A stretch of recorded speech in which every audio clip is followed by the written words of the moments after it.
दोस्तों, अपने सनातन धर्म में जो त्रिदेव हैं, जो सबसे बड़े देव हैं, उन्हें ब्रह्मा, विष्णु और महेश कहते हैं। इनमें महेश यानी शिव जी और विष्णु जी, इनके आप जगह जगह मंदिर देखोगे। इन्हें सभी लोग पूजा अर्चना करते हैं, इनकी आराधना करते हैं। लेकिन जो ब्रह्मा जी हैं, जिन्हें त्रिदेव में से एक देव कहा जाता है, इनके मंदिर आप शायद ही कहीं देखोगे।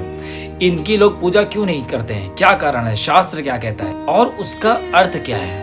त्रिदेव में जो ब्रह्मा जी को नहीं पूजा जाता, उसमें जो कथा है और वो कथा हमारे जीवन को क्या शिक्षा देती है, वो भी हम जानने की कोशिश करेंगे। तो चलिए शुरू करते हैं। सनातन धर्म में 3 महान शक्तियां मानी गई हैं। सृष्टि के रचयिता ब्रह्मा, सृष्टि के पालनकर्ता विष्णु और संहार के अधिपति शिव। लेकिन यहाँ एक प्रश्न है जो सदियों से लोगों को चौंकाता रहा है। यदि ब्रह्मा ही सृष्टि के रचयिता हैं, तो पृथ्वी पर उनके मंदिर इतने कम क्यों हैं? भारत जैसे विशाल देश में जहां अनगिनत मंदिर हैं, वहां ब्रह्मा जी का केवल एक सबसे प्रसिद्ध मंदिर है, वो है राजस्थान के पुष्कर में। लेकिन ऐसा क्यों हुआ?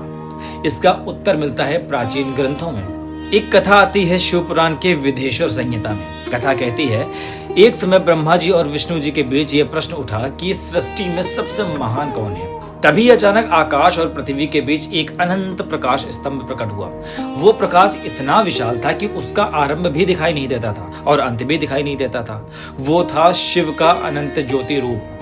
फिर एक चुनौती दी गई।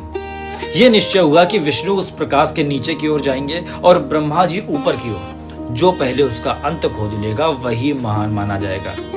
विष्णु जी नीचे की ओर गए। वे बहुत दूर तक जाते रहे, लेकिन उन्हें उस ज्योति का कोई अंत नहीं मिला। अंत में उन्होंने स्वीकार किया, यह अनंत है।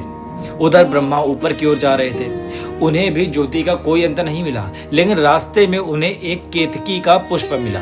तभी ब्रह्मा जी ने केतकी के पुष्प से कहा कि तुम मेरे साथ चलकर ये गवाही दे देना कि मैंने इस प्रकाश स्तंभ का अंत देख लिया है। केतकी के पुष्प ने मान लिया। ये प्रसंग शिव पुराण के विधेश्वर संहिता के अध्याय 9 के आसपास मिलता है। उसमें शिव जी ब्रह्मा जी से कहते हैं, मिथ्यावादम कृतम ब्रह्मन त्वया लोभ वसान मने नाते पूजाम करिष्यन्ति लोकेषु मनुजा क्वचित्। अर्थात, हे ब्रह्मा, तुमने लोकवश असत्य कहा है, इसलिए पृथ्वी पर मनुष्य तुम्हारी पूजा बहुत कम करेंगे। तब शिव प्रकट हुए। उन्होंने विष्णु जी की ओर देखा।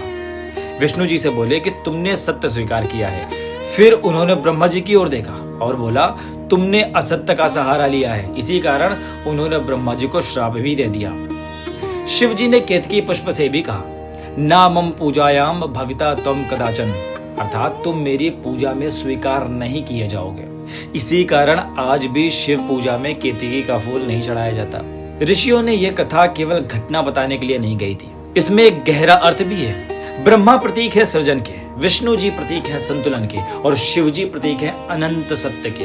अर्थात, सृजन और पालन भी अंततः उसी अनंत सत्य से उत्पन्न है। इस कथा से सबसे बड़ा संदेश हमें यह मिलता है कि ज्ञान और शक्ति होने के बावजूद भी यदि मनुष्य सत्य से दूर हो जाता है तो उसका सम्मान कम हो जाता है, और जो सत्य को स्वीकार कर लेता है वो सदा पूजनीय बन जाता है। तो उम्मीद करता हूं आपको यह कथा भी समझ में आई होगी और इस कथा का मर्म भी समझ में आया होगा। जय श्री राम।